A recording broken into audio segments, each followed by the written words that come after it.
ఈ యొక్క ఆదిపూర్వక దినమున మనము సంఘంగా కూడుకొని ఆయన మాటలు వినటానికి దేవుడు మనకిచ్చిన అవకాశం బట్టి ఆయన వందనస్తులమై ఉన్నాం.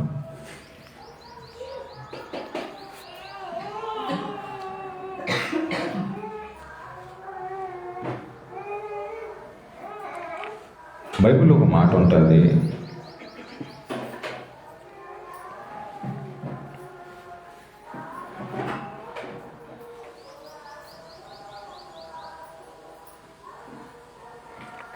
అపోస్తలుడైన పౌలు కొరింథీయులకు రాసినటువంటి మొదటి పత్రిక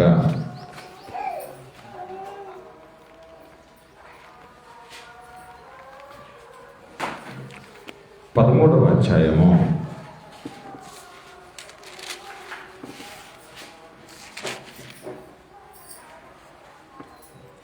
6వ వాక్యములో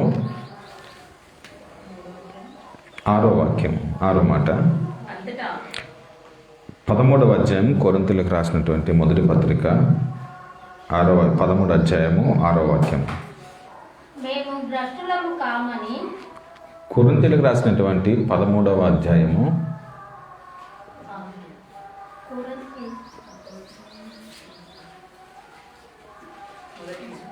మొదటి కొరింథీ దుర్నీతి విషయమై సంతోషపడక సత్యమునందు సంతోషించుము. చాలు. దుర్నీతి విషయమై సంతోషపడక సత్యమందు సంతోషపడమన్నాడు.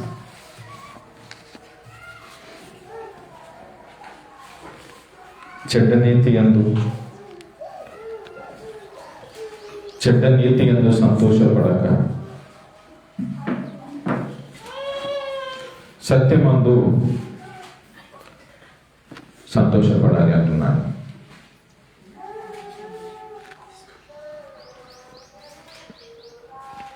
ఈ మానవ జీవితంలో మనుషులకు ఎన్నో రకాల సంతోషాలు ఉంటాయి. కానీ ప్రభువుని ఎరిగినటువంటి వారికి మాత్రమే సత్యమునందు సంతోషం.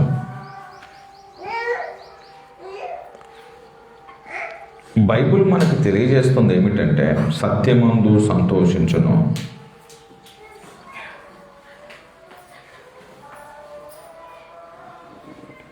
ప్రేమ కలిగిన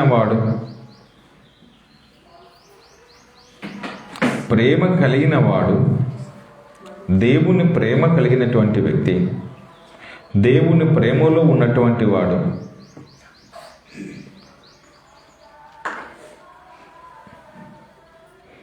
మూడవ వాక్యం మొదటి నుంచి మనం చూద్దాం. అదే పుస్తకంలో మొదటి నుంచి చెప్తాడు. ఎంత బాగుంది. మనుషుల భాషలతోనైనను దేవదూతుల భాషలతోనైనను నేను మాట్లాడినను దేవుని యొక్క ప్రేమ లేని వాడనైతే మ్రోగెడు కంచును గనగడలాడించు తాళమునయుందును అన్నాడు. ఒకవేళ మీ దగ్గర ప్రవచించు కృపావరములు కలిగి మర్మములన్నీ జ్ఞానమంతయు ఎదిగిన వాడనైనను కొండలను పెక్కిలింపగల సంపూర్ణ జ్ఞానము విశ్వాసం గలవాడినైనను ప్రేమ లేకపోతే వ్యర్థులను అన్నాడు. ప్రేమ లేకపోతే నేను వ్యర్థులను. బీదల పోషణ కొరకు నా దగ్గరున్న ఆస్తి అంతా కూడా ఇచ్చిన, కాల్చబడుటకు నా శరీరాన్ని అప్పగించిన, ఒకవేళ ప్రేమ లేకపోతే ఏంటి ప్రయోజనం? ప్రేమ లేకపోతే ఏంటి ప్రయోజనం? ప్రేమ లేకపోతే ఏంటి ప్రయోజనం?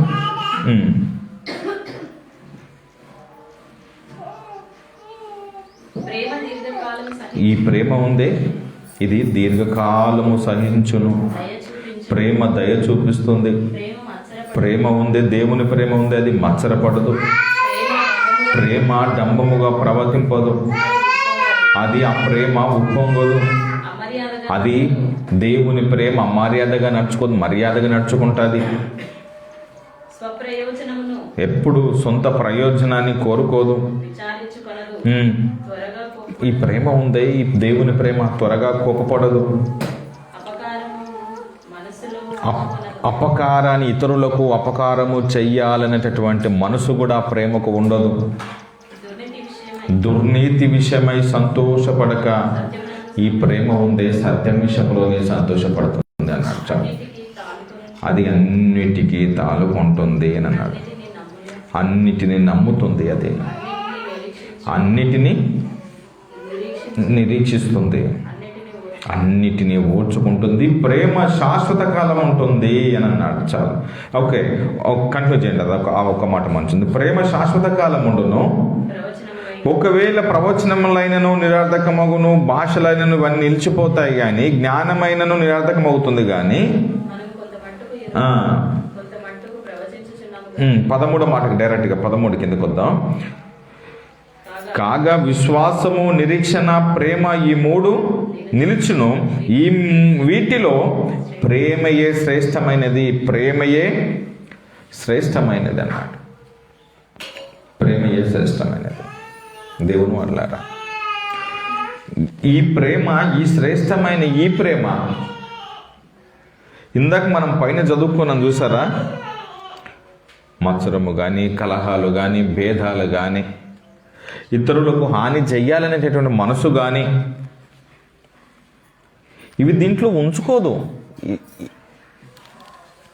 ఈ ప్రేమ దేవుని ప్రేమ కలిగిన వాడు ఇవి అతని మనసులో ఏమి ఉంచుకోడు, ఇలాంటివన్నీ కూడా అంటున్నాడు.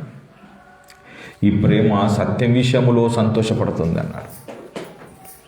ప్రేమ సత్యం విషయములో సంతోషపడుతుంది. ఈ సత్యం విషయములో సంతోషపడుతున్నటువంటి వీరినందరినీ అపవాది తప్పించి వాడు సంతోషపడుతున్నాడు. సత్యం విషయములో సంతోషపడుతున్నటువంటి ఈ మనిషి వాడిని తప్పించేస్తుంది. దారి తప్పించి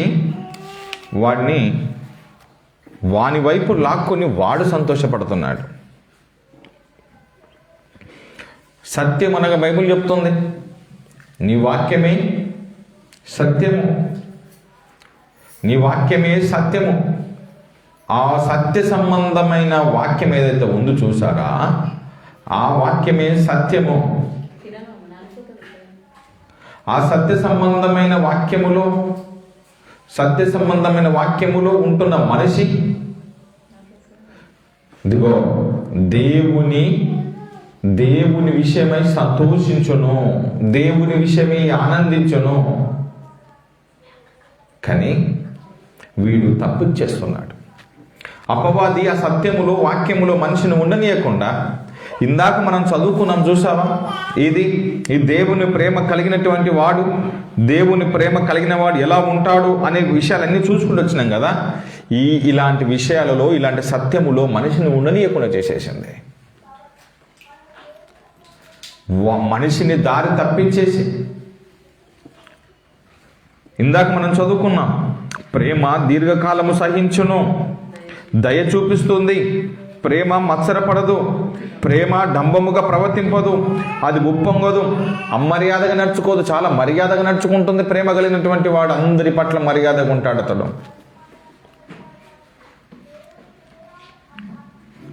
స్వప్రయోజనం, సొంత ప్రయోజనము విచారించుకొనదు, త్వరగా అది కోపపడదు, అపకారము మనసులో ఉంచుకోదు. ఇతరులకు నేను అపకారం చెయ్యాలనేటువంటి మనసు ఈ ప్రేమకు ఉండదు. అందుకనే ఇలాంటి దుర్నీతి విషయం సంతోషపడకండి. మీరు ఏమైనా ఉంటే ఇలాంటి చెడ్డ విషయాలలో సంతోషించకండి.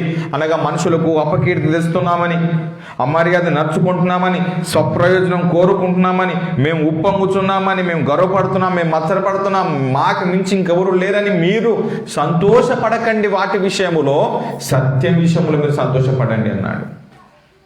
అనగా నీకు ఏమున్నా లేకున్న వాక్యాన్ని నువ్వు కలిగి ఉన్నావు. నీకు ఏమున్నా లేకున్న వాక్యాన్ని నువ్వు కలిగి ఉన్నావు. ఆ వాక్యం బట్టి నువ్వు సంతోషించంటున్నాడు. ఆ వాక్యంను బట్టి నువ్వు ఆనందించు అంటున్నాడు. దీనిలో ఉండనీయకుండా అపవాది అనేకులకు ఉరులొగ్గుతున్నాడు. అపవాది అనేక మందికి ఉరులు ఒగ్గి ఆ ఉరిలో వారిని వేసి వాడు సంతోషపడుతున్నాడు. చూడండి ఈ మాట ఎంత బాగుంటుందో. వాడు ఎలా ఆనందపడుతున్నాడు అపవాది. హబక్కుకు గ్రంథము 1వ అధ్యాయము 15వ వాక్యములో, హబక్కుకు గ్రంథము 1వ అధ్యాయము 15వ వాక్యము.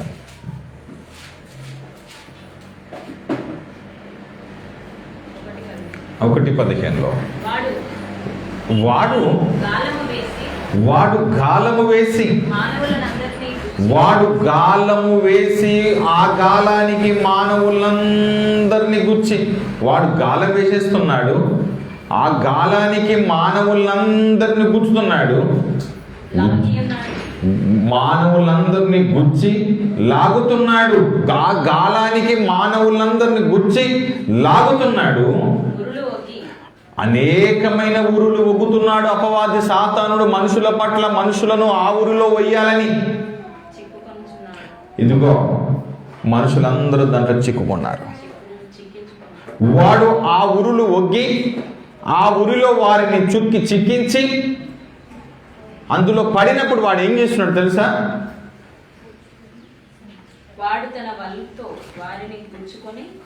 వాడు తన వలతో వారిని గుచ్చుకొని కూర్చుకొని వాడు సంతోషపడి గంతులు వేయుచున్నాడు. సంతోషపడి గంతులు వేయుచున్నాడు. అపవాది మనుషులందరి దారి తప్పించేసేసి దేవుని మార్గములలో వారిని ఉండనీయకుండా, దేవుని జ్ఞానములో మనిషిని లేకుండా, దేవునిలో వాడిని ఉండనీయకుండా దారి తప్పించేసేసి ఆ గాలానికి చేపలు ఎలా పట్టడానికి గాలాన్ని మనుషులు వేస్తారో ఆ గాలానికి మనుషులను చిక్కించుకుంటున్నాడు. అలానే కాదు, ఉరులు వేసి వలలు వేసి మనుషులను అందులో పట్టేసి, మనుషులను నేను పట్టేశాను అని వాడు గంతులు వేస్తూ ఆనందపడుతున్నాడు అన్నాడు. వారేవా, అపవాదికి ఎంత సంతోషమవుతుంది, అపవాదికి ఎంత ఆనందమవుతుంది. దేవుని మార్గములో ఉండాల్సిన మనిషి, ఈ సత్య సంబంధమైన బోధలు నిలవలసిన మనిషి, ఇదిగో ఇందాక మనం చదువుకున్నాం చూసావా, దేవుని ఎరిగినవాడు, దేవుని ప్రేమను కలిగిన వాడు, దేవునిలో ఉన్నవాడు, ఇదిగో ప్రేమ లేని వాడినైతే నాకు ప్రయోజనం ఏమీ లేదు. ప్రేమ దీర్ఘకాలం సహిస్తుంది, దయ చూపిస్తుంది, ఆ ప్రేమ మత్సరపడదు, ప్రేమ డంబముగా ప్రవర్తింపదు, అది ఉప్పొంగదు, అమర్యాదగా నడుచుకునదు, స్వప్రయోజనాన్ని అసలు కోరుకోదు, అది త్వరగా కోపపడదు, అపకార్యమును మనుషులలో ఉంచుకోదు, మనిషికి ఇతరులకు అపకార్యము చేయాలనేటటువంటి ఆలోచన మనుషుల్లో ఉంచుకోదు, దుర్నీతి విషయమై ఇది సంతోషపడదు. ఇలా దుర్నీతి విషయమై సంతోషపడుతున్నాము అనంటే, వీటన్నిటి మనసులో ఉంచుకున్నాము అనంటే, ఈ కార్యాలు తలపెడుతున్నామనంటే వాని ఊరుల్లో వానికి గాలానికి మనిషి పడ్డాడు అని అర్థం. అనగా దేవుని నుంచి మనిషి దారి తప్పించాడు అని అన్నాడు. దేవుని మార్గము నుంచి అపవాది మనిషిని దూరం చేశాడని అర్థం. చేసి వాడు ఆనందపడుతున్నాడు. మనుషులారా, దైవ సేవకునిగా మీకు విన్నవిస్తున్నాను, ఏమిటో తెలుసా? ఈడున్న వాటిలో ఏదొకటి మనలో ఉన్నా, ఇక్కడున్న వాటిలో ఏదొకటి మనలో దాగి ఉన్నా, ఏ ఒక్కటి మనలో ఉన్నా వాని యొక్క వలలో, వాని యొక్క గాలానికి ఉన్నామని మర్చిపోకూడదు. మనం ఇతరులకు హాని కలిగజేసే విషయాలు కానీ, ఇతరుల పట్ల మత్సరపడటమే కానీ, ఇతరుల పట్ల అమర్యాదగా నడుచుకోవటమే కానీ, ఇతరుల పట్ల దీర్ఘకాలము డంబం చేయటమే కానీ, ఉప్పొంగటమే కానీ, వీటన్నిటిని మనములో నుండి ఉన్న ఎడల వాటన్నిటిని పక్కన పెట్టవలసినటువంటి అవసరం ఉంది. ఈ భూమి మీద ఈ భూమి మీద మనుషులు ఎవరైనా మన సంపాదనలు, మన ఆస్తిపాస్తులు గుంజుకుంటారేమో కానీ పరలోకాన్ని మాత్రం ఎవడు లాక్కోడు. ఆ పరలోకాన్ని కోల్పోయేది మన చేతిలోనే ఉంది. దాన్ని చేజిక్కించుకోవాలని చేతులారా మనం పరలోకాన్ని నాశనం చేసుకోకూడదు. గంతులు వేయుచున్నాడు, నేను ఈ మనుషులను తప్పించేశాను, ఆ మార్గములో నుండి, దైవికమైనటువంటి మార్గములో నుండి ఆ మనిషిని తప్పించేశాను. నీకు నువ్వే సెల్ఫ్గా నువ్వు ఒకసారి ఆలోచన చేయాలి. నిజంగా నేను దైవ మార్గములో నిలబడి ఉన్నానా, అపవాది యొక్క ఉరిలో వలలో చిక్కబడి ఉన్నానా అని నువ్వు ఆలోచన చేసుకోవాల్సిన అవసరం ఎంతగానో ఉంది. దైవముని గురించి అనగా దేవుని గురించి నీ మనసు ఎంత తప్పించిపోతుంది. దేవుని గురించి ఉదయం లేచిన మొదలుకొని తిరిగి రాత్రి వరకు ఎంత కోరుకుంటుంది నీ మనసు దేవుని విషయంలో, అది నువ్వు ఆలోచన చేయాలి. బైబిల్ ఒక మాట ఉంటుంది, అపవాది దేవుని నుంచి వాడిని తప్పించినందుకు వాడు గంతులేస్తూ ఆనందపడుతున్నాడు. బైబిల్ ఒక మాటను చూడండి, దేవునికి ఎలా సంతోషమో, దేవునికి ఎలా ఆనందమో, ఆ ఆనందాన్ని ఇందాక మనం చదువుకున్న వీడి చేతులారా ఎలా గుంజేసుకుంటున్నాడో మనం చూస్తున్నాం. లూకా సువార్త 15వ అధ్యాయం మొదటి నుంచి 10 వాక్యాలు మనం చూడగలిగితే, లూకా సువార్త 15వ అధ్యాయం మొదటి నుంచి 10 వాక్యాలలో ఇలా రాయబడింది చూడండి.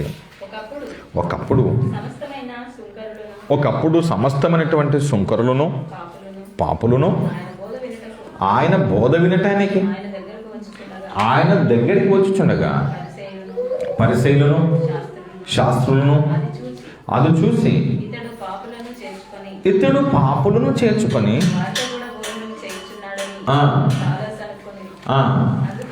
అందుకు ఆయన వారితో ఒక ఉపమానం చెప్తున్నాడు. ఇదిగో వారితో చెబుతున్న ఉపమానం ఇలా ఉంది. మీలో మీరు అనుకుంటున్నాడు యేసుక్రీస్తు ప్రభువు ఇదిగో పాపులతో సుంకరులతో భోజనం చేస్తున్నాడు, కలిసి ఉంటున్నాడు మీరు అనుకుంటున్నారు. అయితే ఈ మాట మీరు వినండి అని ఒక ఉపమానం చెప్పాడు ఆయన. ఏమిటి ఆ ఉపమానం అని అంటే, మీలో ఏ మనుషునికైనను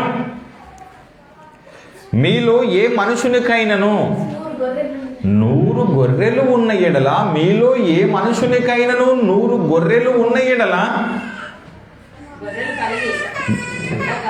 గొర్రెలు కలిగి ఉండగా వాటిలో 100 గొర్రెలలో ఒక గొర్రె తప్పిపోతే అతడు 99 అడవిలో విడిచిపెట్టి తప్పిపోయినది దొరికేదాకా దాన్ని వెదక వెళ్ళాలి.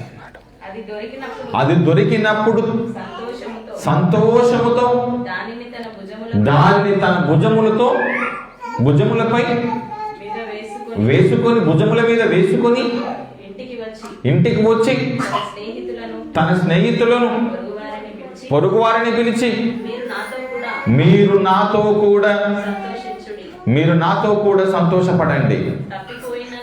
తప్పిపోయిన 99 100 గొర్రెలలో 99 ఉన్నాయి. అందులో నుంచి 100లో నుంచి 99 ఒక సైడ్ ఉంటే ఇది ఒకటి తప్పిపోయింది. ఇదిగో తప్పిపోయిన నా గొర్రె దొరికినదని తప్పిపోయిన నా గొర్రె దొరికినది వారితో చెప్పును కదా. అటువలే మారు మనసు అక్కరలేని 99 నీతిమంతుల విషయమై కలుగు సంతోషము కంటే మారు మనసు పొందు ఒక్క పాపి విషయమై పరలోకమందు ఎక్కువ సంతోషం అన్నాడండి. ఒక్క పాపి మారితే ఆ పాపి విషయమై పరలోకమందు ఎంతో సంతోషం అన్నాడు. పరలోకమందు ఎంతో సంతోషాన్ని, ఈ సంతోషాన్ని దారి తప్పించాలనుకున్నాడు. ఈ సంతోషాన్ని దేవునికి లేకుండా చేయాలనుకున్నాడు. దేవునికి ఈ సంతోషాన్ని లేకుండా చేయాలనుకున్న ఈ అపవాది వాడు అనేక మందిని వలల్లో గాలానికి వేసి వాడు ఈ మనుషులందరినీ పట్టుకొని దేవుని ప్రేమను వారిలో లేకుండా చేసి వాడు గంతులు వేస్తున్నాడు. ఆ మాట చూడండి, వాడు గంతులు వేయుచున్నాడు అని అంటే నేను ఎంతమంది చిక్కించుకున్నాను నేను నా వల్ల, ఎంతమందిని దేవుని నుండి దూరం చేసుకున్నాను నేను. మిత్రులారా, మీరు ఏమైనా ఆ వలలో చిక్కుకొని ఉన్నారా? లేదా మన స్నేహితులు కానీ, మన కుటుంబ సభ్యులు కానీ, మన ఇరుగు పొరుగు వారు కానీ ఎవరైనా అందులో చిక్కుకొని ఉన్నారా? దేవునికి కలిగే సంతోషము నుండి వారిని దూరం చేసిన అపవాది వాని ఊరిలో, వాని యొక్క వలలో వారిని చిక్కించుకొని పట్టుకున్నాడు. కాబట్టి నువ్వుగా వారిని విడిపించే ప్రయత్నం చేయాలి. ప్రభువుని సంతోషపెట్టే పిల్లలంగా, దేవుని ఆనందపెట్టే పిల్లలంగా, ఈ భూమి మీద ఈ శరీరము ఎప్పుడు మట్టిలో కలిసిపోతుందో, ఎప్పుడు మట్టికి మన్నుగా మారిపోతుందో తెలియదు కదా. ఈ యొక్క 6 అడుగుల ఈ యొక్క మట్టి ముద్దకి, మట్టి శరీరానికి ఇక సంబంధమైన వాటితోనే మన జీవితాలను గడుపుతూ వాడి వేసిన ఉరుల్లో, వలల్లో చిక్కుకొని పోయిన ఈ శరీరము, దీన్ని బట్టి వాడు ఆనందిస్తున్నాడు. చూడండి మిత్రులారా, యోహాను గారు రాసినటువంటి మొదటి పత్రిక, యోహాను రాసిన మొదటి పత్రిక 2వ అధ్యాయము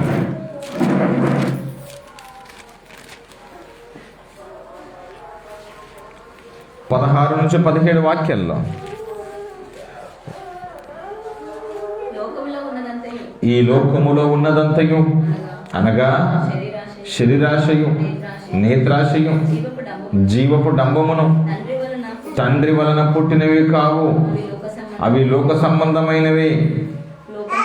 లోకమును దాని ఆశయం గతించిపోవచ్చున్నది కానీ నిరంతరము నిల్చును.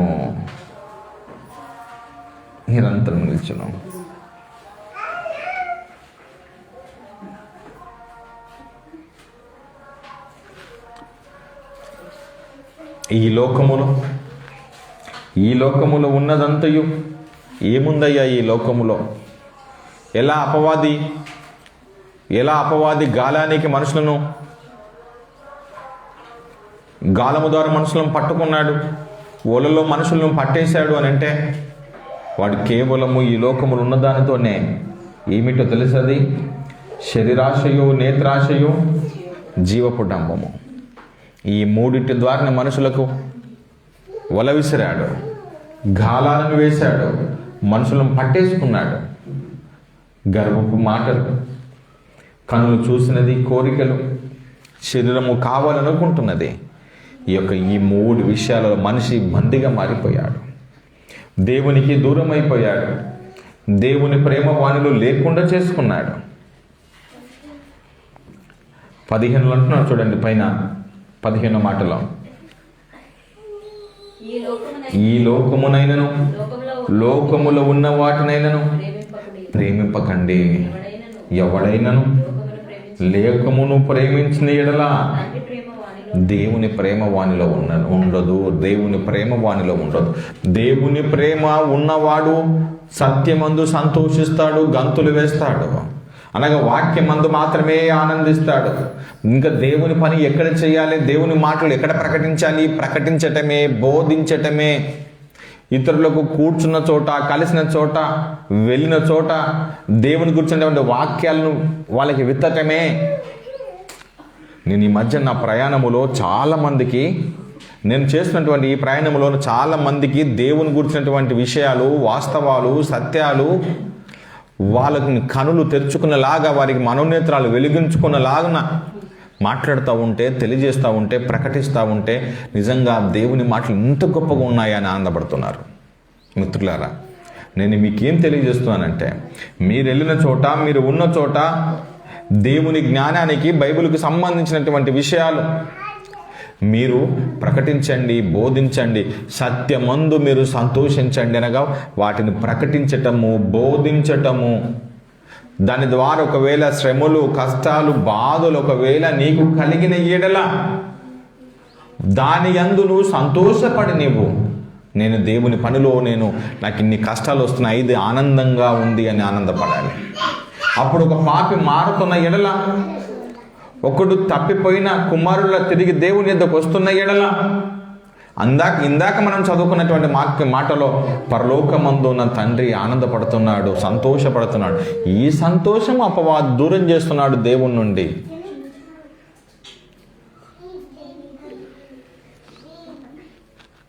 ఈ లోకములో ఉన్నదంత శరీరాశ, నేత్రాశ, జీవపడంబము.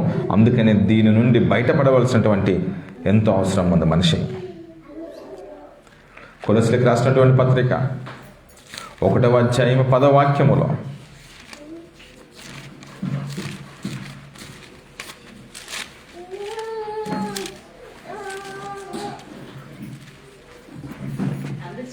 అందుచేత ఈ సంగతి వినిన నాట నుండి మేమును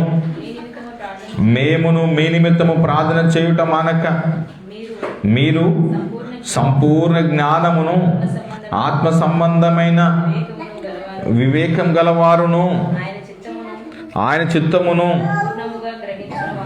పూర్ణముగా గ్రహించిన వారునై ప్రతి సత్కార్యములో సఫలులగుచు దేవుని విషయమైన జ్ఞానమందు అభివృద్ధి పొందుచు అన్ని విషయములో ప్రభువునే సంతోషపెట్టుచు. మీరు అన్ని విషయములో ప్రభువునే సంతోషపెట్టుచు పెట్టునట్లు ఆయనకు తగినట్టుగా మీరేం చేయాలి అంటే నడుచుకొనవలననియు మహా ఆనందముతో కూడిన పూర్ణమైన ఓర్పును దీర్ఘశాంతమును కనపరచునట్లు ఆయన మహిమ శక్తిని బట్టి సంపూర్ణ బలముతో బలపరచబడవలననియు తేజోవాసులైన పరిశుద్ధుల స్వాస్థ్యములో పాలివారమగుటకు మనలను పాత్రులుగా చేసిన తండ్రికి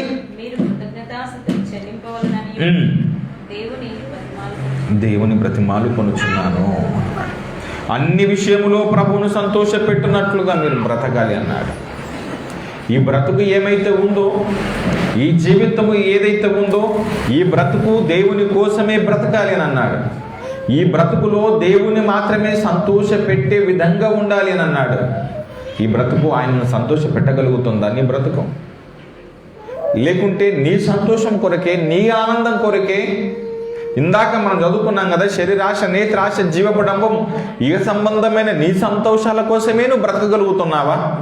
అయితే ఆ నీ సంతోషం ఏదైతే ఉందో అది అపవాది గంతులు వేయించున్నాడు. కారణం ఏమిటి తెలుసా? దేవునిలో నుండి నిన్ను తప్పించాడు అని, దేవునిలో నుండి నిన్ను దూరం చేశాడని అపవాది ఆనందపడుతున్నాడు. మనం ఈ భూమిపైకి వచ్చినది, మనం ఈ భూమిపైన బ్రతుకుతున్నది కేవలము దేవుని కోసమే. మరలా మనం వెళ్ళిపోవలసినటువంటి రోజు ఒకటి ఉంది. మనం ఎప్పుడు వెళ్ళిపోతామో, ఎలా వెళ్ళిపోతామో మరణం అనేది చెప్పి రాదు.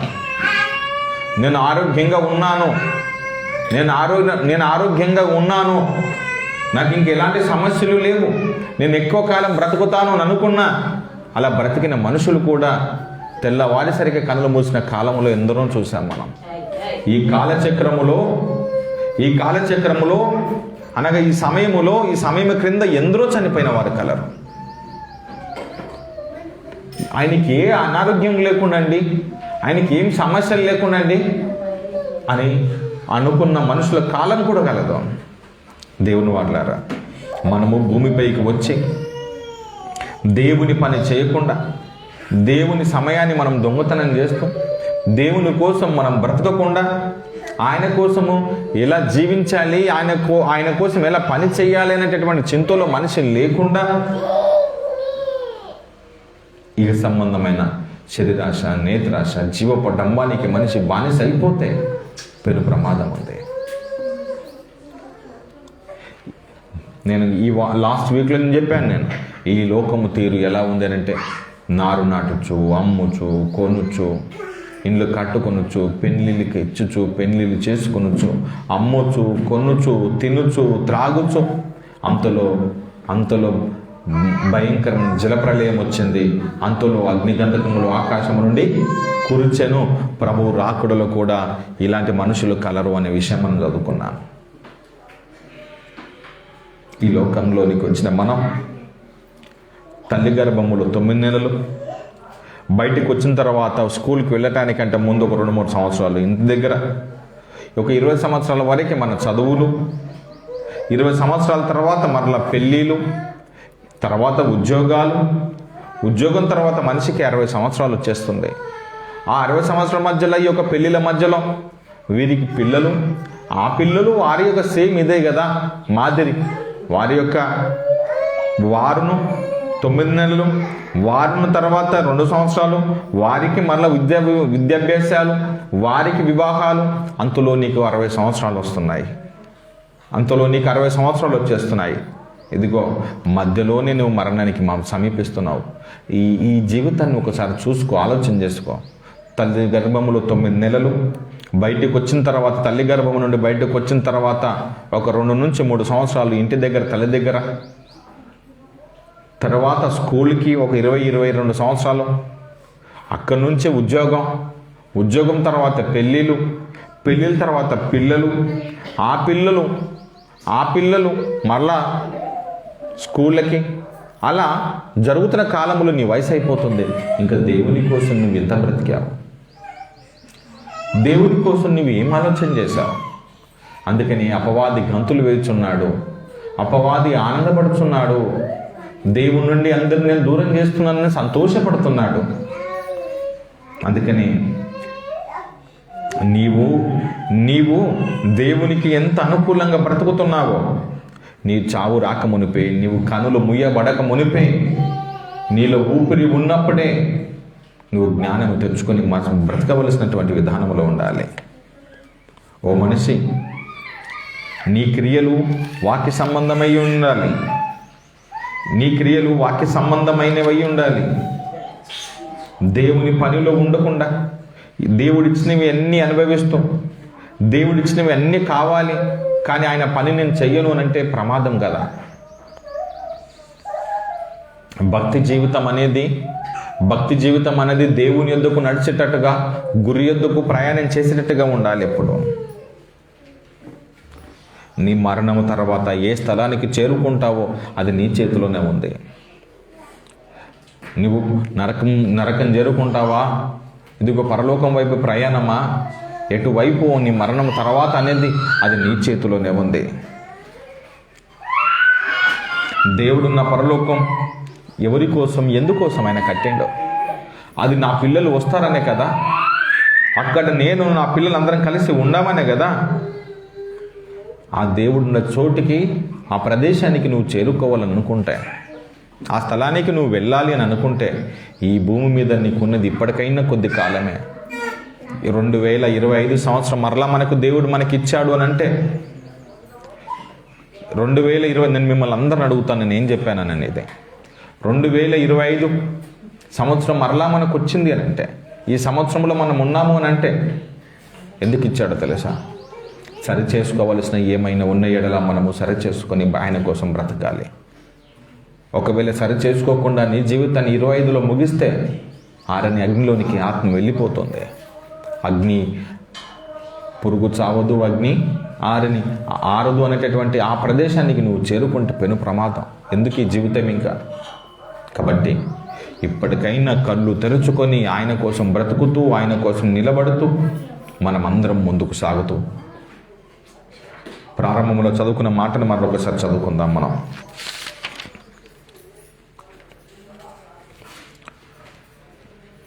అపోస్తలుడైన పౌలు కొరింథీయులకు రాసినటువంటి 13వ అధ్యాయం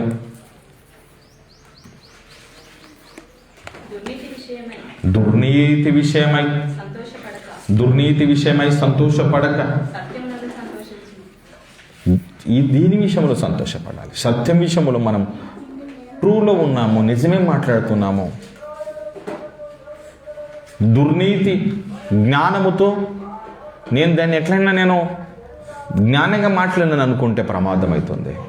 సత్యము మాట్లాడండి. అది ఎప్పుడైనా మనం స్వతంత్రం చేస్తుంది, అది మనం నిలబెడుతుంది. 1000 మంది వచ్చి కూర్చున్న ఆ సత్యం మనల్ని స్వతంత్రం చేస్తుంది. మాట్లాడగలుగుతావు, నిలబడగలుగుతావు. ఒక అబద్ధం ప్రమాదంలో ఉండనిస్తుంది. అందుకని ఆ దుర్నీతి విషయాల్లో మీరు సంతోషపడకండి. ఈరోజు కాలం గడిచిపోయింది, దుర్నీతి విషయం ఈ రోజుకి ఎట్లా ఏదో ఒకటి చెప్పేసి ఈరోజు కాలం గడిపాను అనుకుంటే అది ప్రమాదం. నీ కష్టమైన నష్టమైన వాక్య సంబంధమైనటువంటి ఈ సత్యములో మీరు నిలబడండి. అది మిమ్మల్ని స్వతంత్రులుగా చేస్తుంది. ఆ సత్యమే ఆ సత్యంలో మీరు సంతోషించండి అంటున్నాడు. ఆ సత్యం నేను కలిగి ఉన్నాను, నిజమే మాట్లాడుతున్నాను, నేను నిజంగా ఉన్నాను, ఇది నన్ను తృప్తిగా ఉంచుతుంది, నన్ను దేవుళ్ళు నిలబెడుతుంది అని అట్టి ధైర్యంతో మీరు మాట్లాడండి, ఉండండి, అలా సంతోషించండి అంటున్నాడు. పైనుంచి మనం చూసుకున్నాం కదండి, సత్యములో లేనివాడు దేవుని ప్రేమలో లేనివాడు అసలు సత్యముని విషయంలో సంతోషించడు. కాబట్టి మనమందరము దేవుని ప్రేమలో కొనసాగుతాం. అనగా దేవుని ప్రేమను మనలో ఉన్న ఎడల పైన చెప్తున్నాడు. ఒకవేళ దేవుని ప్రేమ మనలో ఉన్న ఎడల ప్రేమ అమర్యాదగా నడుచుకున్నది. అది పైన, ఇంకా పైన ఇదిగో ప్రేమ ఉంది కదా, ఈ ప్రేమ దీర్ఘకాలం సహిస్తుంది, ప్రేమ దయ చూపిస్తుంది, ప్రేమ మత్సరపడదు, ప్రేమ డంబముగా ప్రవర్తింపదు, అది ఉప్పొంగదు, అమర్యాదగా నడుచుకోదు, సొంత ప్రయోజనాన్ని అంటే నా కొరకే అనేటటువంటి ఈ ప్రయోజనాన్ని కోరుకోదు. ప్రేమ విచారించుకోవాలి, ఒకసారి విచారించుకొనుడి, విచారణ చేసుకోదు. అది ఆ ప్రేమకు త్వరగా కోపం ఉండదు. ఈ సిమ్టమ్స్ ఏమైనా ఉన్నాయి ఎడల మనం పరీక్ష చేసుకోవాలి. బ్లడ్ టెస్ట్, యూరిన్ టెస్ట్, ఎట్లా రక్త పరీక్షలు, మూత్ర పరీక్షలు ఎట్లా చేసుకుంటాము, మనకి ఏమైనా జబ్బులు ఉన్నాయేమని ఈ పరీక్షలు ఒకసారి చూసుకోవాలి. ఇందాక మనం చదువుకున్న ఇవన్నీ ఏమన్నా ఈ టెస్టుల్లో మనకి ఏం తేలుతుందో, ఫలితం ఎలా ఉందో చూసుకోండి, రిజల్ట్స్. మీ విశ్వాసాన్ని మీరే పరీక్షించుకొనుడి. అవి చదువుతున్న మాటను మనము ఎప్పుడైనా సరే మన ఆత్మీయ జీవితానికి అప్లై చేసుకోవాలి. ఇందులో నేను ఎక్కడైనా ఉన్నానా? మనం పొద్దున్న లేచి నెమ్మడే అద్దం దగ్గరికి వెళ్ళిపోయి నా ముఖంలో కానీ నా శరీరంలో కానీ ఎక్కడైనా ఏమైనా మచ్చ కానీ డాగు కానీ ఎక్కడైనా ఏమైనా ఉందా, మలినమైనది ఏమైనా ఉందా అని ఎలా చూసుకొని సరి చేసుకుంటావో, సరిదిద్దుకుంటావో, అలా వాక్యం మన అర్థం యొద్దకు వచ్చినప్పుడు దాన్ని సరి చేసుకోవాలి, సరిదిద్దుకోవాలి. సరిదిద్దుకోకపోతే నేనేమంటున్నానంటే, వాక్యం ఏమంటుందంటే నీకు మరణము, భూమి మీదకి వచ్చిన ప్రతి మనిషికి మరణం తప్పదు. ఆ మరణం తర్వాత నువ్వు చేరుకునేది నరకం. ఈ భూమి మీద అపవాది చేతులు ఉంది, సంతోషిస్తావేమో, కానీ ఆరుని అగ్నిలోనికి నిత్య నరకానికి నువ్వు చేరుకుంటావు. ఓ మనిషి, దానివల్ల నీకు వచ్చిన ప్రయోజనం ఏమి చెప్పు. కళ్ళు మూసుకుందాం, ప్రార్థన చేసుకుందాం. కళ్ళు మూసుకొని ప్రార్థన చేసుకుందాం.